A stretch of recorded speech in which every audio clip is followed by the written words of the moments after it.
रच तो दिया व्यास जी ने, भागवत महापुराण तो रच दिया, लेकिन समस्या ये है कि इसको पढ़ाएं किसको? योग्य शिष्य मिल जाए ये एक बहुत भाग्य की बात है। योग्य शिष्य मिल जाए ये भाग्य की बात है। ज्ञान तो होता है लेकिन खोजते रहते हैं, योग्य शिष्य मिले उसको इस ज्ञान को देवे। अब व्यास जी देख रहे हैं किसको इसका ज्ञान दूं? विश्वामित्र जी को दूं, वशिष्ठ जी को दूं? विश्वामित्र जी को तो क्या दूं, वो तो बड़े क्रोधी हैं। जिसने काम को जीता है, जिसने क्रोध को जीता है, ये ध्यान से सुनने की बात है, वही भागवत सुनने का और कहने का अधिकारी है। जिसने काम और क्रोध को नहीं जीता वो भागवत सुनने। नारद जी को सुनाऊं किसको कहूं मैं? नारद जी से तो मैंने सुना है, सारे ऋषियों को उन्होंने गिन लिया, ऐसा कोई उनकी निगाह में नहीं आया जिसने काम और क्रोध दोनों को जीता हो। विश्वामित्र जी है, 60,000 वर्ष तपस्या करी है, तपस्वी है, वो भागवत का ज्ञान दे सकते थे, लेकिन कैसे दे? इतना क्रोध आया तो वशिष्ठ जी के पुत्र को समाप्त कर दिया। इतने क्रोधी ने दूसरे स्वर की रचना करना शुरू कर दिया विश्वामित्र जी महाराज ने। और काम भाव भी है विश्वामित्र जी ने। 60,000 वर्ष तपस्या करी और मेनका नाम की अप्सरा आई और एक ही दिन में सारा करा कराया सब। ये लो महाराज जनक को नियुक्त किया है, भाई आप मेरे पुत्र की परीक्षा लो और अगर मेरा पुत्र इस पर उत्तीर्ण हो जाता है तो फिर मैं उसको भागवत का ज्ञान दूंगा। व्यास जी महाराज ने जनक जी को इसके लिए नियुक्त किया। व्यास जी ने 18,000 श्लोक बनाए भागवत के। व्यास का तात्पर्य ये होता है जो बोले जनक जी महाराज से मिलना है, जनक जी ने संदेश द्वार पे पहले वैसे की वैसी प्रसन्नता है।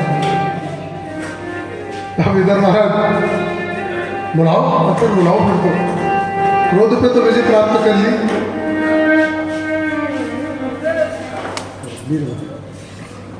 तत्पश्चात महाराज अंदर आके बिठाया है और वहां पर भवन में जैसे ही बिठाया, भवन में बिठाते ही महाराज दासियों को भेज दिया। बड़ी सर्वांग सुंदरियों को उनकी परीक्षा लेने के लिए, दिगंबरधारी है, एक कोपिन पहनते केवल, क्योंकि व्यासपीठ का ये नियम है। व्यासपीठ पे वही व्यक्ति बैठ सकता है जो कुछ वस्त्र धारण। अब हमारे सुखदेव मुनि तो दिगंबर बैठे हैं वहां पर और सुंदरियों को वहां भेजा है, उनके सेवा भी कर रही है, लेकिन सुखदेव मुनि तो बिल्कुल परम वितरागी, कोई विकार नहीं, कहीं से कोई विकृति उनमें आ ही नहीं। जनक जी महाराज तो चरणों में गिर गए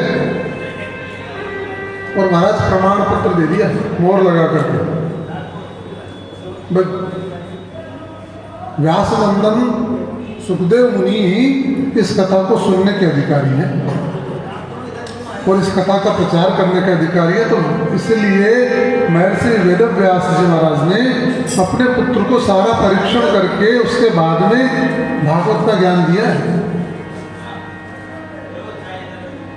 देखिए आप पूर्व लेते थे इस प्रकार की परीक्षाएं होती थी, उत्तीर्ण होने के बाद में व्यासनंद सुखदेव जी का आगमन हुआ है और उसके बाद में वेदव्यास जी महाराज ने भागवत का उनको ज्ञान दिया है। और जब परीक्षित के सम्मुख संकट उपस्थित हो गया है कि 7 दिन में किस प्रकार से आत्मकल्याण की बात हो, उसके बाद में कि बताइए महाराज आप मेरे को 7 दिन का वो लगा है और क्या मेरे लिए क्या करना उचित रहेगा। पृच्छामि संसिद्धिं, मैं आपसे पूछ रहा हूं, योगिनां परमं गुरुं पुरुषस्य यत् कार्यं म्रियमाणस्य सर्वदा, जिसके 7 ही दिन में मृत्यु होगी उसके लिए क्या करना उचित है, क्या करना चाहिए, हमें बताओ। सुखदेव महाराज ने जैसे ही कहा, सुना, तो बोले राजा ये तो 7 ही दिन में सबकी मृत्यु होती है। दिन 7 ही होते हैं, जन्म भी 7 दिन में होता है, मृत्यु भी 7 दिन में होती है। 8वां दिन विधाता ने बनाया ही नहीं, ब्रह्मा जी ने बनाया ही नहीं सृष्टि में। दिन शुरू होते हैं महाराज कब से, कौन से दिन से गिनते हैं अपन? हाँ नहीं, ये तो मंडे से तो उन्होंने सिखा दिया, जो आया था ना अंग्रेज। हमारे यहाँ तो सूर्य देव की गणना से ही प्रारंभ होता है, रविवार से शुरू होता है दिन, इसलिए रविवार से ही गिनना चाहिए। रविवार, सोमवार, मंगलवार यहाँ से शुरू करें, सोमवार से नहीं करें, वो संडे की छुट्टी रहती है जो सोमवार से करें। कह सकता था कि साहब मेरा कल्याण कैसे होगा, मैं वैकुंठ कैसे जाऊंगा, मेरा मोक्ष कैसे होगा, मेरा उद्धार कैसे होगा, ये मेरे को बताओ। लेकिन ये नहीं कहा है, ये नहीं कहा। कहा क्या है? म्रियमाणस्य सर्वदा। बताइए आप क्या है? पुरुष से, जो पुरुष है उसके लिए पुरुष से यत् कार्य, पुरुष को क्या कार्य करना चाहिए जिसकी मृत्यु 7 ही दिन में होगी। और हम सबकी मृत्यु 7 ही दिन में होगी, तो हमें क्या करना चाहिए? ये केवल भागवत परीक्षित के लिए नहीं है। सुखदेव मुनि ने केवल भागवत जो है वो परीक्षित को नहीं सुनाई है, ये हम सबके लिए है। भागवत कारण है उसका कि हम सबकी जो है मृत्यु 7 ही दिन में होगी। इसलिए सुखदेव मुनि ने इस प्रश्न का बड़ा सम्मान किया है, बड़ा मान किया है, बड़ा आदर किया। चिंता नहीं करो, श्रीमद् भागवत महापुराण है, उसका हम वो करेंगे। और आप राजा ने कहा महाराज वो तो ठीक है, लेकिन मेरे पास समय कम है। सुखदेव मुनि करें समय तो है आपके पास। एक दृष्टांत दिया है, रघुवंशी का परसों के दिन अयोध्या में रामलला के रूप में विराजित हुए हैं। अखंड आनंद का अनुभव हो रहा है, वो है आनंद सच्चा। सूर्यवंश के वहां पर खटवांग नाम का राजा हुआ है, उनके वंशज 61 पीढ़ी में है भगवान रामचंद्र जी तो सूर्यवंशी में। तो वहां पर बोले खटवांग नाम का जो राजा सूर्यवंशी है, उसने तो 2 ही घड़ी में अपना कल्याण कर लिया, अपना उद्धार कर लिया। खटवांग नामक राजा ने तो परीक्षित के मन में उत्सुकता जाग उठी। स्वर्ग में संकट आ गया। देवताओं के गुरु बृहस्पति ने कहा कि बड़ा पराक्रमी राजा है सूर्यवंशी खटवांग, उसको बुला के लाओ, अगर दैत्यों पे विजय प्राप्त करनी है, आपका संकट निवारण करना है, तो वहां पर दूत भेजा। और जब दूत भेजा तो खटवांग राजा चला गया स्वर्ग में, जाकर के इंद्र की तरफ से युद्ध लड़ा है देवताओं की तरफ से खटवांग नामक राजा ने। और जिनमें राघवेंद्र सरकार हुए हैं, हमारे राजाधिराज राजा रामचंद्र जिस वंश में हुए हैं, उस सूर्य वंश वालों का इंद्र के यहाँ पर आदि सिंहासन पर अधिकार रहा है सदैव। में पर वर आप दोगे? ठीक है। बोले हाँ देंगे, हम देवता हैं, भूत भविष्य वर्तमान तीनों के ज्ञाता हैं, जानते हैं।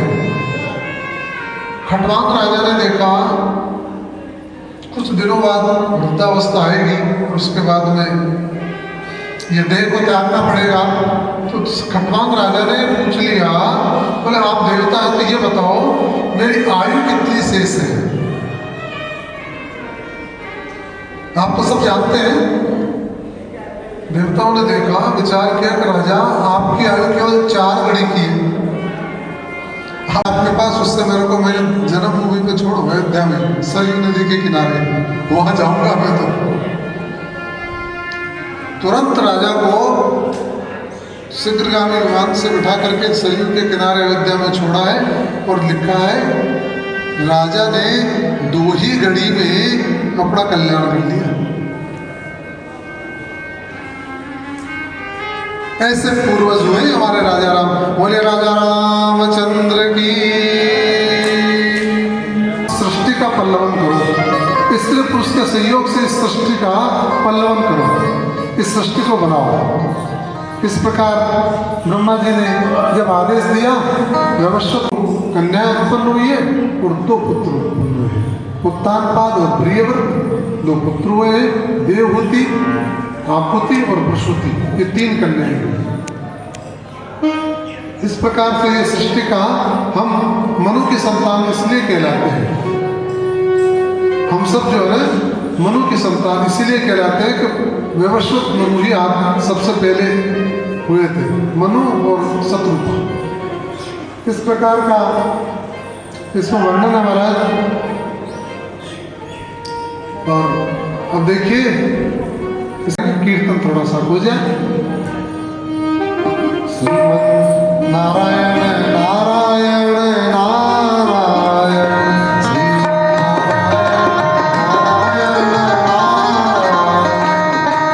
श्रीमद् नारायण नारायण नारायण श्रीमद् नारायण नारायण नारायण श्रीमद् नारायण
बोले राधा गोविंद भगवान की, बोले भागवत महापुराण की। मनु की पुत्री देवहूति विवाह के योग्य हुई और प्रत्येक जैसे पिता को चिंता लग जाती है और सही समय पर विवाह करने का सबका प्रयास रहता है, ठीक उसी के सदृश विवस्वत मनु को चिंता है कि किस योग्य वर मिल जाए। और महाराज इधर ब्रह्मा जी के पुत्र हैं कर्दम ऋषि, वो कर्दम ऋषि तपस्या कर रहे हैं और कर्दम ऋषि ने जो तपस्या करी है वो एक बात को लेकर के की है। बात ये है वो विवाह करना चाहते हैं। भगवान बड़े प्रसन्न हुए हैं। इस बात से भगवान की तो नारायण की मर्जी है। नारायण ने ब्रह्मा को भी आदेश दिया कि सृष्टि बनाओ, सुंदर सुंदर सृष्टि बनाओ। तो वहां पर कर्दम ऋषि ने विवाह को लेकर के कई वर्ष आपकी होड़ ये लगी रहनी चाहिए कि इनके नाम के नहीं निकले। श्वास श्वास में कृष्ण भज, वृथा श्वास जनि खोई, ना जाने इस सांस का आवन हो कि न हो। इसलिए नाम का बहुत महत्व है। कबीरदास जी महाराज बड़े नाम के वो हैं। कबीरदास जी नाम की बड़ी महिमा है। राम राम राम राम राम राम राम राम राम राम राम राम राम राम राम करते रहते। शिष्य बने तो उनका ही बनो। किसी ने कहा भाई इसमें कोई ज़्यादा विचार करने की बात नहीं है। तो बोले क्या उपाय किया जाए? बोले वो सुबह प्रातः 3:30 बजे के बाद ही स्नान के लिए चले जाते हैं और गंगा के वहाँ पर जाते हैं ना, तो तुम ऐसा करो, गंगा के घाट पे सीढ़ी के नीचे इतना उजाला रहता नहीं है और वहाँ जाके लेट जाओ। जैसे ही वो आएंगे और तुम्हारे ऊपर चरण रखे, जो उनके मुख से निकले वो तुम्हारी गुरु दीक्षा हो जाएगी। कबीर जी ने ऐसा ही किया। कबीरदास जी महाराज आके लेट गए, सब जगह प्रचार कर दिया। रामानंद जी ने कहा तो बुलाओ कबीर को। मैंने कब दीक्षा दी है उनको? मैंने दी नहीं दीक्षा। गए झोपड़ी में, महाराज राम राम राम राम कर रहे। बोले मैंने कब दी? बोले महाराज दिए ना आपने। मैं जब आपने आपके मुंह से जो निकला वही मैंने ग्रहण कर लिया, वही मेरी दीक्षा हो गई। राम राम राम राम। बोले ऐसी बात है? हाँ। तो राम राम करते हो? बोले गुरु जी जो। बोले हाथ लगाओ। महाराज उस जो घास फूस की झोपड़ी के ऊपर जो था, उस पे जैसे ही कबीर ने हाथ लगाया, एक तिनके के पूरे राम ध्वनि आने लगी। झोपड़ी में तिनके तिनके से राम आने लगे। नाम का तो वो महत्व है, नाम का ही प्रभाव है, नाम का ही प्रताप है कलयुग में। तो इसलिए 3.5 करोड़ रोमावली स्पर्धा ये रहनी चाहिए कि हम कितनी बार 3.5 करोड़ जो रोमावली है उसको कितनी बार भगवान के नाम से सिक्त कर देते हैं, कितनी बार भिगोते हैं उसको रोमावली को भगवान के नाम से। कबीरदास जी जब एक बार जा रहे थे, चिमटी लेके जाते थे जब शौचालय में जाते थे, क्योंकि उनकी जिह्वा हमेशा नाम जप करती रहती थी, तो जिह्वा को पकड़ लेते थे उस समय। हो गया जिह्वा बोधा। उसने कबीर से कहा कबीर क्या करते हो तुम ये? बोले माता ये जिह्वा रुकती ही नहीं है, इसलिए इसको, अब उस समय तो अपावन ठोर है, वो तो अपावन जगह है, इसलिए उसको जिह्वा को मैं पकड़ लेता हूँ। बोले अगर उसी से मैं तुम्हारे प्राण निकल गए वहां तो फिर क्या? कबीरदास जी के समझ में आ गई बिल्कुल। इसलिए आपको नाम जप तो करते ही रहना चाहिए। भाय कुभाय अनग आलसों, तुलसीदास जी ने कहा नाम जपत मंगल 10 दिसों। नाम जप हमेशा करते रहना चाहिए, किसी भी परिस्थिति में, सोते जागते उठते बैठते खाते पीते, नाम जप तो छोड़ो ही मत। ये नाम जप ही हमारा उद्धार करेगा, नाम जप ही कल्याण करेगा। इस प्रकार का है ना। शुरू में हम जिज्ञासा से अभ्यास करते हैं, उसके बाद में अपना मन जो है ना वो प्रत्येक सांस में बोलने होने लग जाते हैं।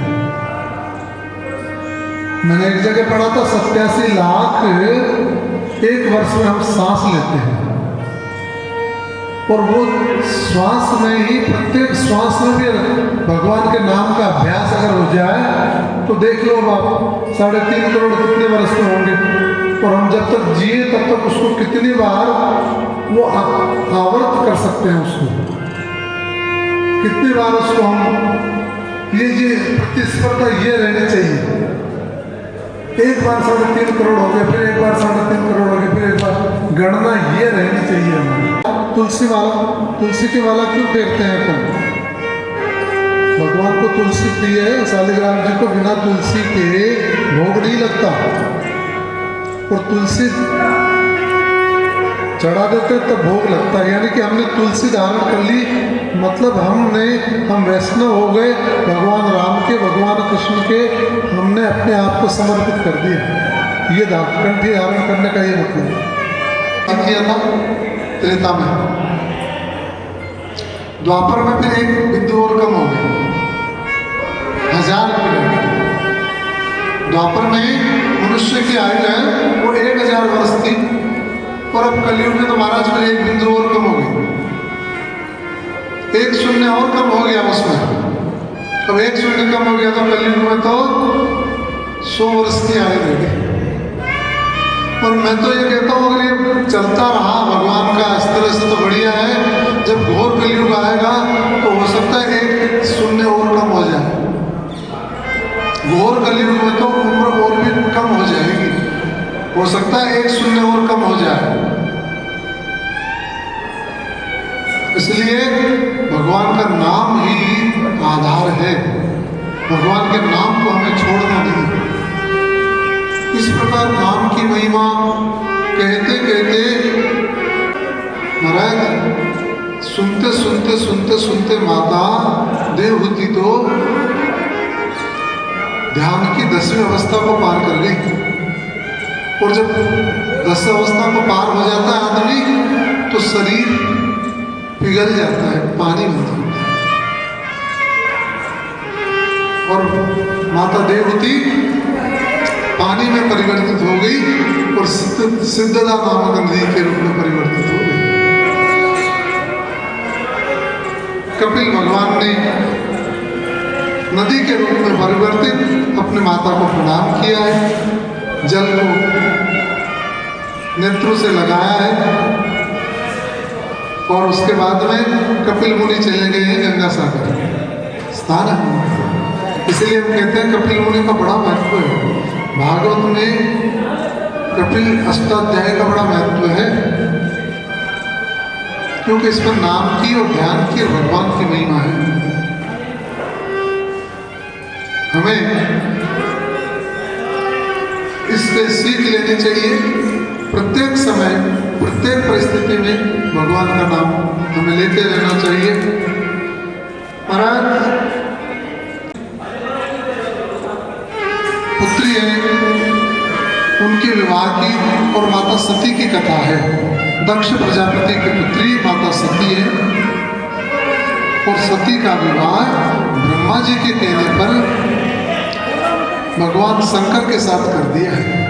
ब्रह्मा जी के यहाँ पर एक मीटिंग बैठी हुई थी, दक्ष प्रजापति का आगमन हुआ, और वो प्रजापति का अधिपति जब ब्रह्मा जी ने बना लिया तो दक्ष प्रजापति को अभिमान हो गया,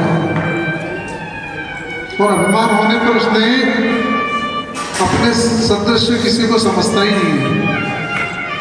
और उस सभा में सबने खड़े होकर के दक्ष प्रजापति का सम्मान किया, लेकिन भगवान शंकर भी उस सभा में बैठे हुए थे। भगवान भोलेनाथ दूसरा दक्ष प्रजापति को ये भी कि मेरा दामाद है, मेरा दामाद होते हुए भी वो खड़ा नहीं हुआ। मेरे अभिवादन में इसने कुछ सम्मान सूचक बात नहीं कही, इसलिए क्रोधित हो गए और कह दिया निर्लज्ज है ये। और मैं सबसे कहता हूँ, और देखो गृहीत्वा मृग शावाक्षा, मेरी मृग नयनी जो पुत्री है उसका विवाह पाणी विवाह कर दिया, पाणी मरकट लोचन, जिसके बंदर की जैसे आंखें हैं, मरकट लोचन कहा भगवान शंकर को। भगवान शंकर उसके बाद में कुछ नहीं, जैसे थे वैसे हमारे भोलेनाथ विराजे हैं। साफ कह दिया यज्ञ में हमारे लिए निर्लज्जता की बात कर रहे हैं, बड़ा यज्ञ है, ये सब सारे सज धज करके जो ये घंटियां बजती जा रहे हैं, ये विमान की जो घंटियों की ध्वनि आप सुन रहे हैं, ये विमान मेरे पिता के वहीं जा रहे हैं। तो भगवान शंकर ने कहा ठीक है, जा रहे हो तो जाने दो, अपने को तो बुलाया नहीं ना, हम क्यों जाएंगे, हम तो नहीं जाएंगे। बोले नहीं, ऐसा है, बड़ा आयोजन है, भूल गए होंगे, बुलाना भूल गए होंगे, साधती है, कहती है नहीं ऐसा हो गया होगा, यूं हो गया होगा, ऐसा तो नहीं है। भगवान शंकर ने कहा जब नहीं बुलाए तो हमें नहीं जाना चाहिए। माता पार्वती ने तर्क दिया 4 स्थान में तो बिना बुलाए जाना चाहिए।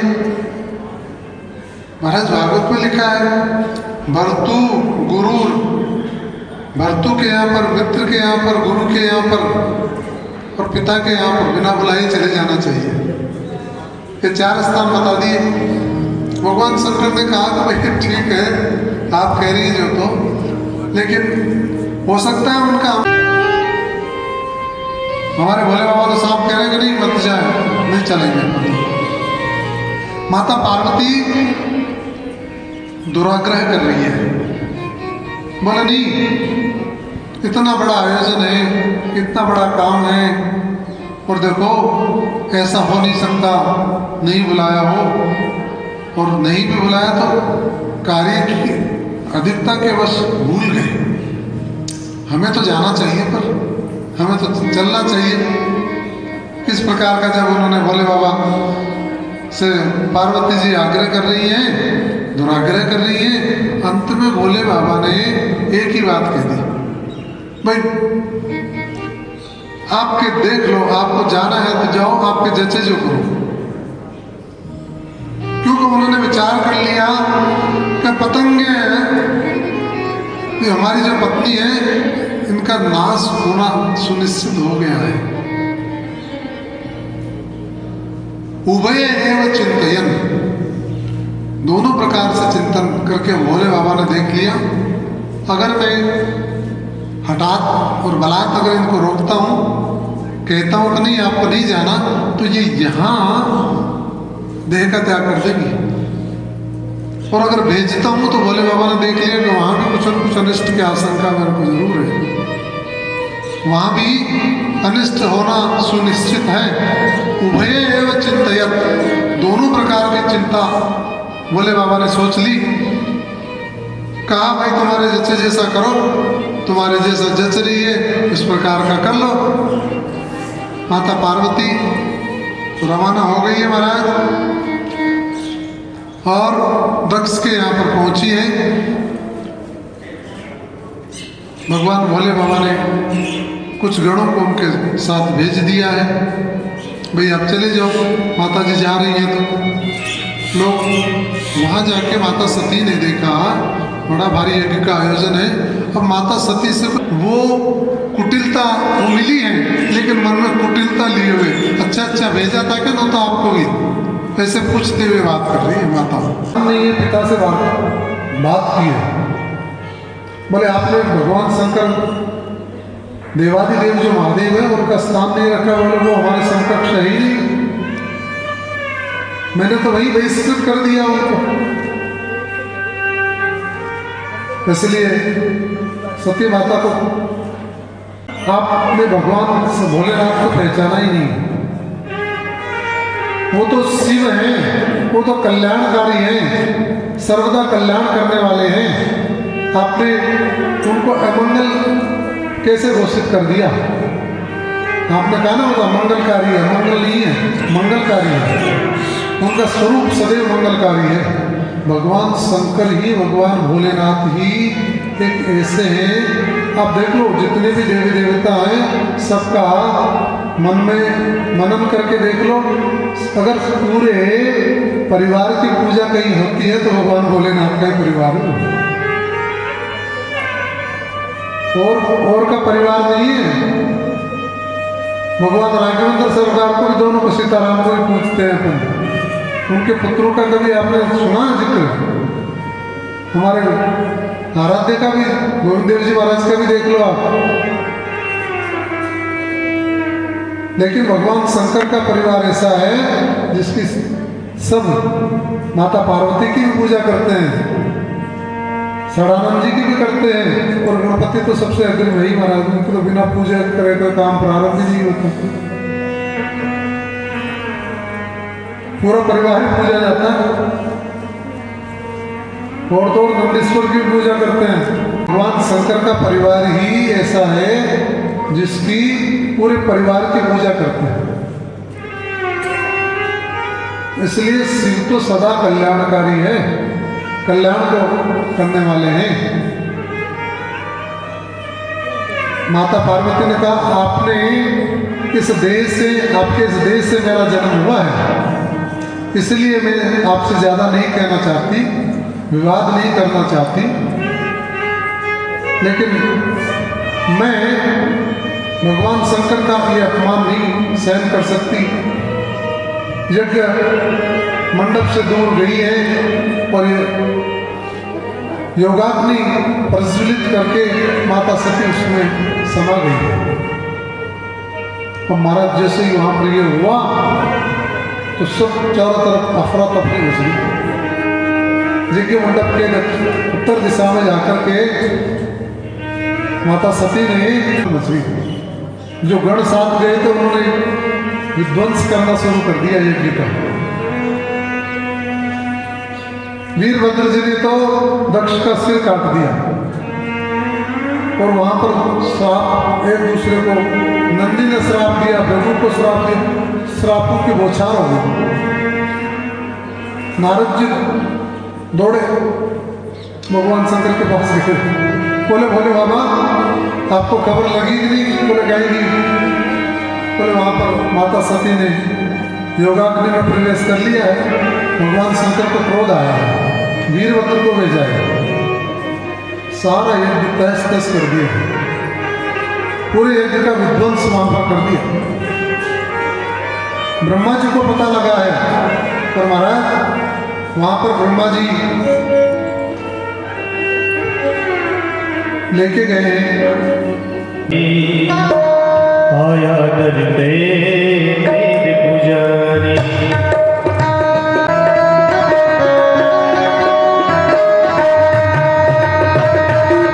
भोले भोले भंडारी, आया दर पे वेद पुजारी।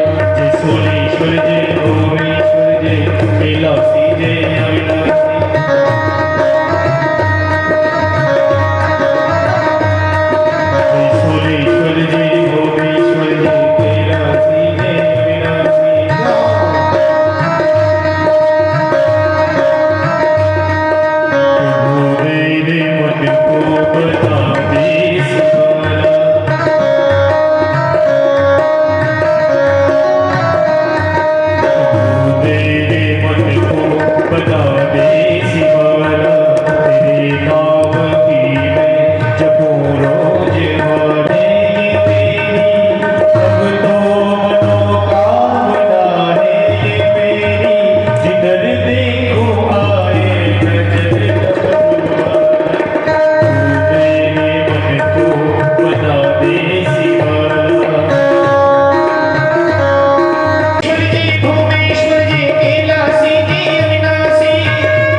भगवान इच्छा देखते हैं। अगर इच्छा कम है, कहीं कमी दिखती है तो पहले नारद ने ले ली। भगवान जिसको भी मिले हैं वो दृढ़ता से मिले हैं। प्रहलाद सरिस यदि निश्चल हो, सबरी की तरह यदि व्याकुल हो द्रुसा दृढ़ निश्चय वाला, तब कृष्ण प्यारा मिलता है। ये अगर आप में ध्रुसी दृढ़ता होगी ना, तभी भगवान गोविंद मिलेंगे। अगर दृढ़ता नहीं है, प्रहलाद जी को कैसे मिले हैं भगवान? निश्चल थे। इसलिए और सबरी की तरह व्याकुलता, सबरी में कितनी इस प्रकार की भक्ति होगी ना, तब कृष्ण प्यारा मिलता है। हो द्रुसा दृढ़ निश्चय वाला, तब कृष्ण प्यारा मिलता है। महाराज कह दिया यमुना के किनारे चले जाओ, वहां पर मधुवन है, हरि का नित्य निवास है। ओम नमो भगवते वासुदेवाय का मंत्र दे दिया। वहां पर ओम नमो भगवते वासुदेवाय का मंत्र दिया है और ध्रुव जी महाराज यमुना के किनारे मथुरा के पास में मधुवन है, वहां पर आ गए हैं और भगवान का ध्यान करते हैं और कठोर तपस्या प्रारंभ कर दी। बात अभी बालक है ध्रुव जी तो, लेकिन उस छोटी उम्र में ही कठोर तपस्या प्रारंभ कर दी। और भागवत में तो लिखा है त्रिरात्रांते 3 रात इतनी कठोर तपस्या करी है ध्रुव जी महाराज ने। एक प्रथम मास में हर 3 दिन में ध्रुव जी महाराज केवल एक बद्री का फल कपित है बद्राश में केवल वो लेते हैं। तो द्वितीय तथा मासे पर्ण जो पत्ते हैं और तिनके हैं उनको खाते हैं। तो वही नामोच्चारण ओम नमो भगवते वासुदेवाय, ओम नमो भगवते वासुदेवाय। और उसके तीसरे महीने में तो नवमे दिने हम 9 दिन में केवल जल पीते हैं। और चतुर्थ मास में तो महाराज द्वादशे है, हर 12 दिन के चौथे मास में 12 दिन हुए केवल वायु का रक्षण करते हैं। अपने अंगूठे पे तो खड़े हो गए, पैर का जो अंगूठा है वहां पर एक पैर के अंगूठे पे खड़े हो गए और ऐसा प्राणायाम चलाया महाराज कि वायु ब्रह्मा जी ने कहा नारायण से कहा कि महाराज सब लोग घबराए, सबकी वायु अवरुद्ध हो गई और वायु के अवरुद्ध हो जाने से जानते क्या दशा हो जाती है। भगवान ने कहा जाऊंगा, एकमात्र भगवान का नाम जब करते हैं अंगूठे पे, जो पैर का अंगूठा है उस पर स्थिर है, प्राणायाम को चढ़ा रखा है। और देखो भगवान नारायण ने जब इस प्रकार का वहां देखा दौड़ करके आए। और भागवत को तो ये लिखा है कि ध्रुव जी को दर्शन देने नहीं आए हैं। मदोर्वनम प्रत्याग दीक्षा, मधुवन में कैसे स्तुति करूं, स्तुति कैसे करूं?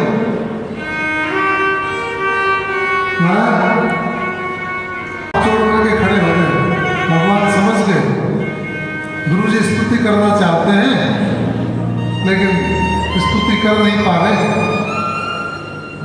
भगवान ने अपना जो शंख है वो ध्रुव जी के कपोल से स्पर्श करा दिया जैसे ही कपोल से स्पर्श कराया है तो ध्रुव जी महाराज की वाणी शुरू हो गई। बड़ी सुंदर स्तुति करी है। प्रविश्य मिमवाच मिमां प्रसुप्ता संजीवयत्य शक्ति किल शक्ति धरी सुदम्ना। हम जाते हैं भगवान से मांगने लग जाते हैं, अब की बार पुत्र दे दो, अब की बार ये दे दो, अब की बार ये दे दो, अब की बार भैया बेटी का विवाह हो जाए, अब की बार बेटे की नौकरी लग जाए। ये नहीं होना चाहिए। भगवान से मत मांगो, मांगना है तो महाराज ने कहा, महाराज बोला नहीं, जो आपकी इच्छा थी वो श्री हरि ने दिया है, नारायण ने दिया है। ध्रुव जी महाराज को 36,000 वर्ष का राज्य दे दिया और अचल वो दे दिया है। बोले आपका निवास हमेशा अमिट रहेगा। और महाराज ध्रुव जी महाराज जैसे ही आए हैं राजधानी में, सब उनके स्वागत के लिए तैयार बैठे, सब तैयार हैं। राजा उत्तानपाद है, सुनीति है, सुरुचि है। सबसे पहले सूरज जी को प्रणाम किया है। उत्तानपाद ने तो ध्रुव जी को सिंहासन पर बैठा दिया। बोले मैं तो बालकों में 36,000 वर्ष राज किया है मैंने, ध्रुव जी महाराज ने। और उसके बाद में ध्रुव लोक दिया है भगवान ने। एक बार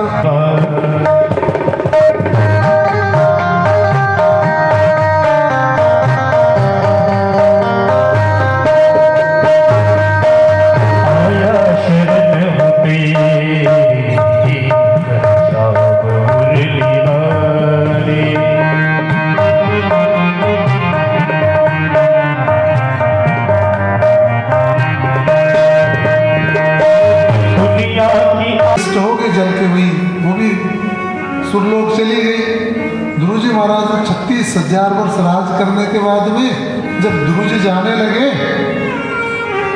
विमान में बैठ करके, तो मृत्यु आ गई।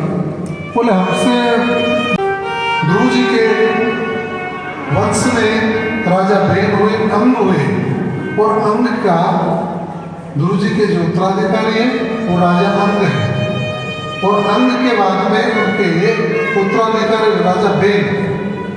अंग तो धर्मात्मा थे, पुण्यात्मा थे, लेकिन राजा बेन जो है वो कुटिल प्रवृत्ति का हो गया। उसने अपने आप को ही भगवान घोषित कर दिया। बोले नहीं, मेरा शासन चलेगा, परमात्मा कुछ नहीं है, ऋषि मुनि संत महात्मा कोई कुछ नहीं है, मैंने जो कह दिया वही है। राजा बेन ने इस प्रकार जब आदेश जारी किया तो ऋषि महात्माओं को क्रोध आ गया, और उन्होंने सबने विचार किया कि इस राजा बेन को तो सुधारना है।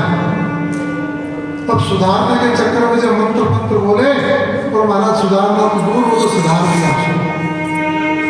राजा बेन जो है ना वो सुधर गए। संतों ने विचार किया, सुधारना चाहते थे,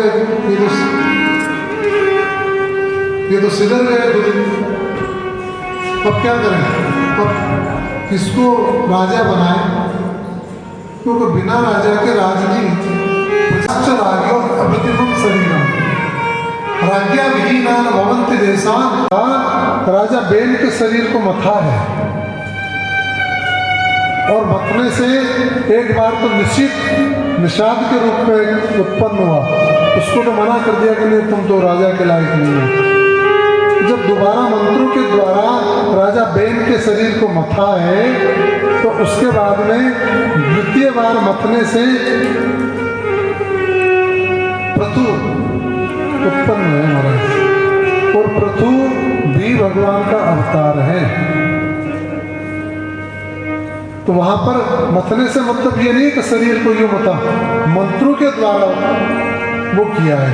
तो उनके गुरु से राजा पृथु का हुआ है, और राजा पृथु ने स्वराज की स्थापना करी, पृथ्वी को अलग अलग भागों में बांटा। उत्तर में जो हिमालय है उसको श्रृंखलाबद्ध बहुत सारे काम किए राजा पृथु ने, भागवत में लिखा है। बहुत सारे कार्य किए, और जब एक बार पता लगा कि धरती पे अन्न तो डालते हैं लेकिन वो ज़्यादा अन्न उत्पन्न नहीं हो रहा, तो राजा पृथु ने पृथ्वी को दंड देने के हिसाब से धनुष बाण उठा लिया। पृथ्वी तो सम्मुख आ गई, गौ के रूप में, गाय के रूप में आ गई महाराज पृथ्वी, और कहा कि आप ऐसा करें, जब दुष्टों का राज होता, जब बैन का राज था, तो मैंने जितने भी मूल्यवान जो द्रव्य हैं, जितने भी सद्गुण हैं, उन सबको मैंने अपने में छिपा लिया था। धरती जब भी कोई अराजकता होती है तो इन गुणों को और बहुमूल्य जो रत्न वगैरह हैं उनको अपने में छिपा लेती है, उर्वरा शक्ति नष्ट हो जाती है, धरती की उर्वरा शक्ति आ जाएगी। तो राजा पृथु ने गोरूपी जो पृथ्वी थी उसका दोहन किया है, और दोहन करने से विविध प्रकार के रत्नादि उत्पन्न हुए हैं, और धरती पर वापस सदाचार की स्थापना हुई। बोले पृथु भगवान की। ऐसे हमारे राजा, आप क्या चिंता करते हो? आप कहो ये यज्ञ चल रहा है, हम ब्राह्मणों के मंत्रों में इतनी शक्ति है कि इंद्र को भी बुला लेते हैं। तो पृथु ने कहा कि ठीक है, बुलाओ, इंद्र को बुला लो। आह्वान कर दिया ब्राह्मणों ने यज्ञ में, और इंद्र महाराज दौड़े चले आए। ब्रह्मा जी वहाँ पर आए हैं और उनको समझाया है, क्योंकि ब्राह्मणों ने तो हट पकड़ लिया, कह दिया कि सुनो, हम ब्राह्मण, हम भी कम नहीं हैं, हम भी देवता हैं, हमारे अधीन है देवता। तो देवाधीनम जगत सर्वम, और मंत्राधीना च देवता, ते मंत्रा ब्राह्मणाधीना, तस्मात् ब्राह्मण देवता। इसलिए ब्राह्मण देवता है, क्योंकि ये जगत जो है वो देवताओं के अधीन है, और देवता मंत्रों के अधीन है, और मंत्र किसके अधीन है? ये बैठे हैं, ये द्विज श्रेष्ठ जो विराज रहे हैं यहाँ, ये मंत्र है, बोलते हैं। तो देवता जिसका मंत्र बोलेंगे वो देवता पूजन कराते हैं, तो देवताओं का आह्वान करते हैं। आप तो क्रोधित होने की जरूरत नहीं है, हम इंद्र को बुला लेते हैं। ब्रह्मा जी आए, बोले ये क्या करते हो, इसको रोको यहीं पे। नारद जी महाराज वहाँ हैं, नारद जी ने उपदेश दिया है, ये 3 चीजें हम सबके जीवन में होनी चाहिए। भागवत का उपदेश है, बड़ा सुंदर उपदेश है। दया सर्वभूतेषु संतुष्टो येन केन, सबके मन में दया होनी चाहिए। दया धर्म का मूल है। व्यक्ति को इन 3 चीजों को धारण करना चाहिए, और सभी इंद्रियों को वश में रखना। ये 3 चीज जिसके जीवन में है वो भगवान के निकट है। दया सबके प्रति, प्राणी मात्र के प्रति दया होनी चाहिए, क्योंकि हर एक व्यक्ति भगवान का ही रूप है। ये सर्व संभाव, ये भागवत का सबसे बड़ा उपदेश है। प्रत्येक प्राणी मात्र में ईश्वर के दर्शन करना, ये भागवत का सबसे बड़ा उपदेश है। विद्या विनय संपन्ने ब्राह्मणे कवि अस्तिनी, सुनी चैव स्वपाके च पंडित संदर्शनी। क्योंकि परमात्मा सब में है, प्रत्येक जीव में है, इसलिए हमें है, अगर ये भाव जिसमें जागृत हो जाता है, ये भाव जिसमें आ जाता है, क्योंकि प्रत्येक प्राणी मात्र जो है वो भगवान का ही रूप है।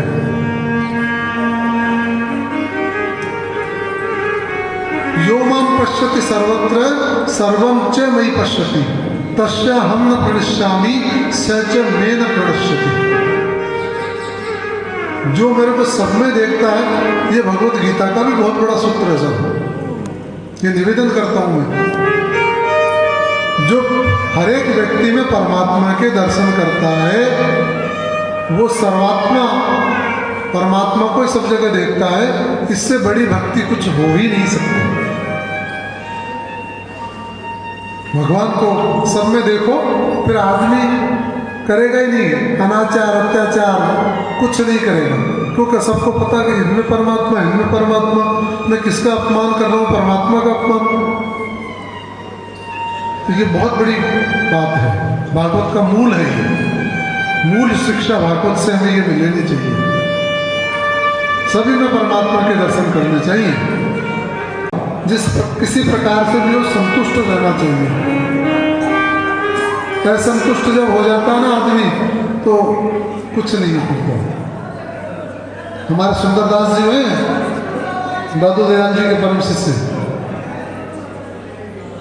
तृष्णा के लिए कहते ये तृष्णा बहुत खराब है। लिखा है उपनिषदों में तो कि तृष्णा न जीर्णा वही में भी जीर्णा, हम ही जीर्ण हो जाएंगे, ये तृष्णा कभी जीर्ण नहीं होगी। तृष्णा खत्म होती नहीं है, एक चीज होती है दूसरी उत्पन्न हो जाती है, एक चीज की पूर्ति होती है। तो जिस प्रकार अग्नि में घी डालते हैं वो बढ़ती चली जाती है, इसी प्रकार ये तृष्णा, एक तृष्णा पूरी होती है दूसरी शुरू हो जाती है। और दांत हिलावत जीभ दिखावत या तो हमें यहाँ डायन जानी। सुंदरदास जी कहते हैं हे रसना तू अजहून आगानी, अरे रसना तो अब तक भी तृप्त नहीं हुई, कितना कितना करेगी? 7 समुद्र को पानी पी गई, 3 लोक का आहार कर गई और फिर भी इधर उधर ताकती डोलती है। ये तृष्णा का अंत नहीं हो रहा है, तृष्णा खत्म हो नहीं सकती। इसलिए भागवत का बहुत बढ़िया मंत्र है ये, संतुष्टा एन केनवा, हमें किसी भी प्रकार से संतुष्ट रहना चाहिए। और तीसरा है सर्वेंद्रियोपशांताय तुष्यत्याशु जनार्दन है। ये बहुत छोटा सूत्र है, तुष्यत्याशु मतलब आंसू, ये भगवत प्राप्ति का सबसे छोटा सूत्र है। प्रचेताओं को उपदेश दिया है नारद जी ने, बोले हमें छोटा सा मंत्र बताओ, छोटी बात बताओ आत्म कल्याण की। तो ये मंत्र नारद जी ने दिया प्रचेताओं को, प्राचीन वरिष्ठ के माध्यम से नारद जी ने प्राचीन वरिष्ठ को हिरण के माध्यम से बड़ा सुंदर उपदेश दिया है। पुरंजन और पुरंजनी की कथा सुनाई है, भागवत की बड़ी अच्छी कथा है पुरंजन और पुरंजनी। पुरंजन और पुरंजनी की कथा सुनाई है। बोले एक पुरंजन था और पुरंजनी थी। बोले वो कौन है महाराज, इसको तो विस्तार से बताओ। बोले पुरंजन और अभिज्ञात 2 मित्र थे। अभिज्ञात का मित्र है पुरंजन। पुरंजन ने एक बार कहा मित्र अभिज्ञात से, बोले मित्र आओ कुछ संसार का भ्रमण करके आते हैं। दोनों चल दिए। अभिज्ञात ने मना कर दिया कि नहीं मैं नहीं चलूँगा, मैं तो यहीं रहूँगा, मैं यहीं रहूँगा, आप जाके आ जाओ, आपको कहीं भ्रमण करना है तो जाओ। पुरंजन रवाना हो गया और पुरंजन घूमता घूमता घूमता घूमता पूरे लोक में घूम गया। उसको कोई अनुकूल जगह नहीं मिली और एक 9 द्वार वाला एक नगर दिख गया उसको, जिसमें 9 द्वार हैं। उस 9 द्वार में वो घुस गया।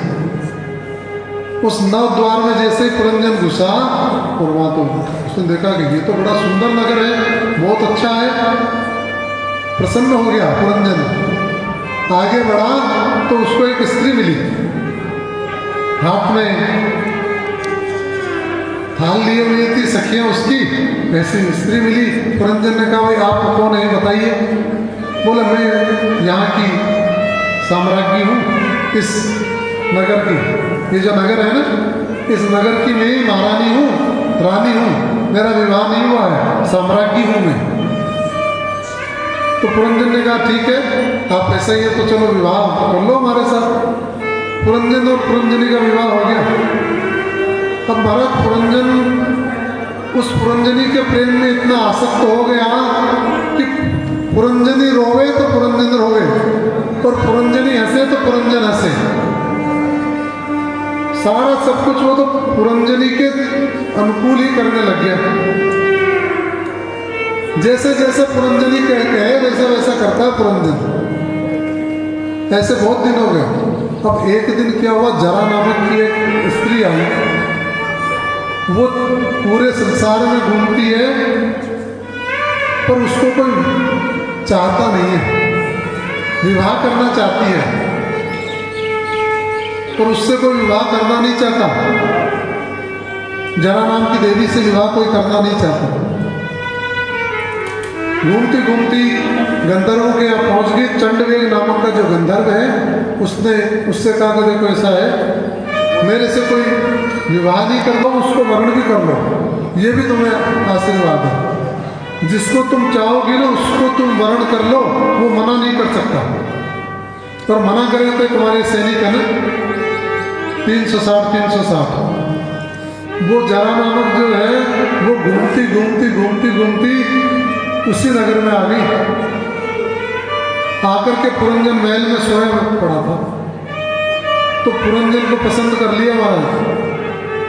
अब पुरंजन से विवाह करना चाहती है, पुरंजन नहीं चाहता, उसने भी अपनी सेना लगा दी। अब उनमें संघर्ष हुआ, लेकिन वो जो 360 थे ना, वो उन्होंने पुरंजन की सेना को हरा दिया, पुरंजन को मार दिया।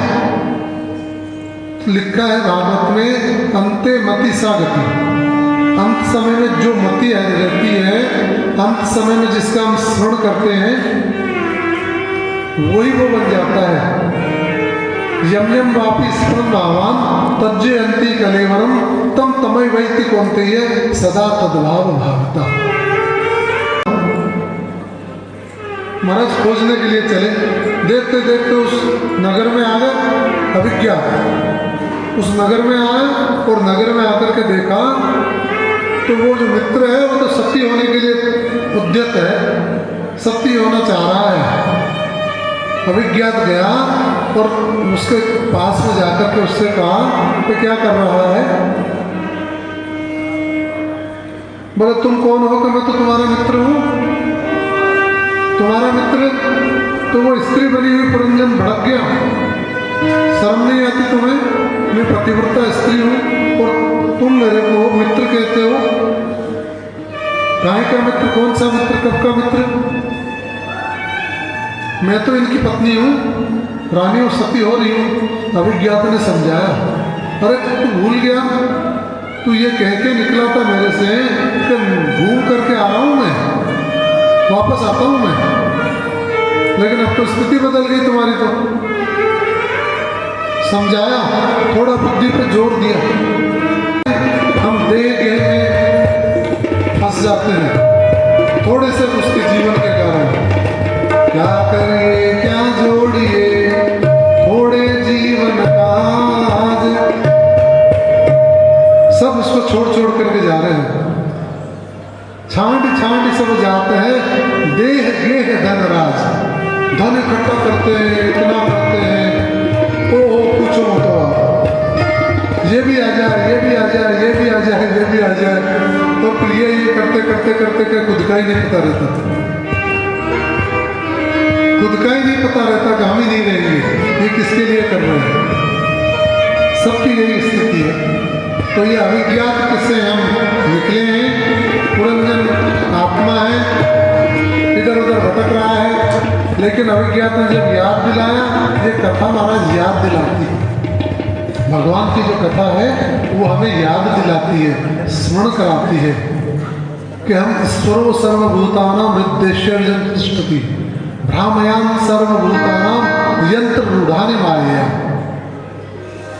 इस प्रकार हम भगवान का स्मरण करते रहे सदैव, तब होगा महाराज। कल जो है भगवान, आज की कथा समय हो गया है और गोविंद देव जी का आदेश नहीं, हमारा अध्यादेश है यहाँ का, तो उस अध्यादेश